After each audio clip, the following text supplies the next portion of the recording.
কদম দিয়ে মাহফিলে যাচ্ছে, প্রত্যেকটা কদমের বিনিময়ে 10টা করে নেকি আমার বান্দার আমলনামাতে লিখে দাও। সুবহানাল্লাহ। আল্লাহ রাব্বুল আলামিনের ফেরেশতা প্রত্যেকটা কদমের বিনিময়ে 10টা করে নেকি আপনার আমলনামাতে লিখে দিয়েছে। আলহামদুলিল্লাহ। আলহামদুলিল্লাহ। নেক লেখা ফেরেশতা নেক লিখতে আছে, গুনাহ লেখা ফেরেশতা চুপ করে বসে আছে। আল্লাহ পাক ডাক দিয়ে বলেন, তুই বসে আছিস কেন? ফেরেশতা নেক লেখা ফেরেশতা তো নেক লিখছে, তুই বসে আছিস কেন? গুনাহ লেখা ফেরেশতা বলে, আল্লাহ আমি কি লিখবো, তোমার বান্দা তো গুনাহ করে না। আল্লাহ তোমার নাম জপছি, আমি কি লিখবো? বলে তুইও লেখ। বলে কি লিখবো? আল্লাহ বলে তুইও কলম চালা রে ফেরেশতা। বলে কি করবো? বলে প্রত্যেকটা কদমের বিনিময়ে 10টা নেকি যেমন আমার বান্দার আমলনামাতে লেখা হচ্ছে, প্রত্যেকটা কদমের বিনিময়ে আমার বান্দার আমলনামা থেকে 10টা করে গুনাহ কেটে দে, সুবহানাল্লাহ সুবহানাল্লাহ মাইনাস করে দে। সুবহানাল্লাহ। সুবহানাল্লাহ। খুশি না নারাজ আপনারা? খুশি। একটা নেকির কারণে হাসরের ময়দানে জাহান্নাম হয়ে যাবে, কেউ দিবে না। ঠিক।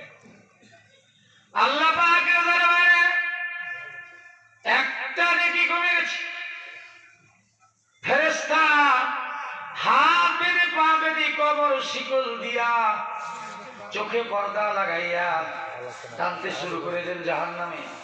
আল্লাহ পাকের বান্দা বলে, আল্লাহ আমাকে কেন জাহান্নামে নিয়ে যায়? বলে তোমার নেকি কমে গেছে। ডাক দিবেন, আল্লাহ একটা নেকি যদি হাসরের ময়দান থেকে আমি এনে দিতে পারি, তুমি কি আমাকে জান্নাতি বলে দিবা? আল্লাহ বলে, কি রে নেকি পাবি? বলে হ্যাঁ যদি পাই।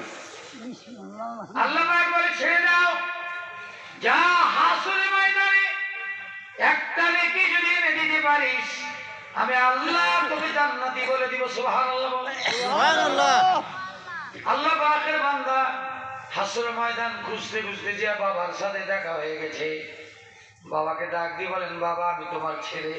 বলে হ্যাঁ চিনতে পারছি।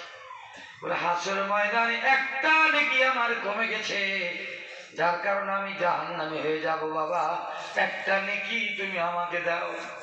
বাবা ডাক দিয়ে বলেন, ওরে আমার ছেলে, দুনিয়ার জমি বাবা আর ছেলের পরিচয় ছিল, হাসরের ময়দানে একটা মানুষ আর একটা মানুষকে উপকার করা যাবে না। আমি তোমাকে যদি একটা নেকি দিয়ে দিই বাবা, আমার নেকি আর গুনার সময় যদি ওজন করার সময় যদি একটু কমে যায়, কে দিবে? হাসরের ময়দানে আমি তোমাকে একটা নেকি দিতে পারবো না, অন্য জায়গায় যাও। জোরে বলুন সুবহানাল্লাহ। সুবহানাল্লাহ। মায়ের কাছে যেয়ে বলবে, মা একটা নেকির দরকার। মা বলবো আমি দিতে পারবো না।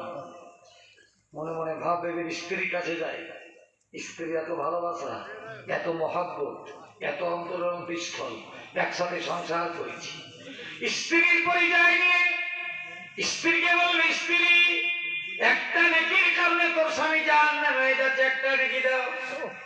স্ত্রী বলবে, না না, তোমার সাথে আমার ভালোবাসার সম্পর্ক ছিল দুনিয়ার জমিন পর্যন্ত, দুনিয়ার জমিন শেষ, ভালোবাসা শেষ, কারণ তোমাকে আমি বিদায় করে দিয়েছি। আমার ভালোবাসা জানি গো শুধু ক্ষণিকের ভালো লাগা ফুল, ক্ষণিক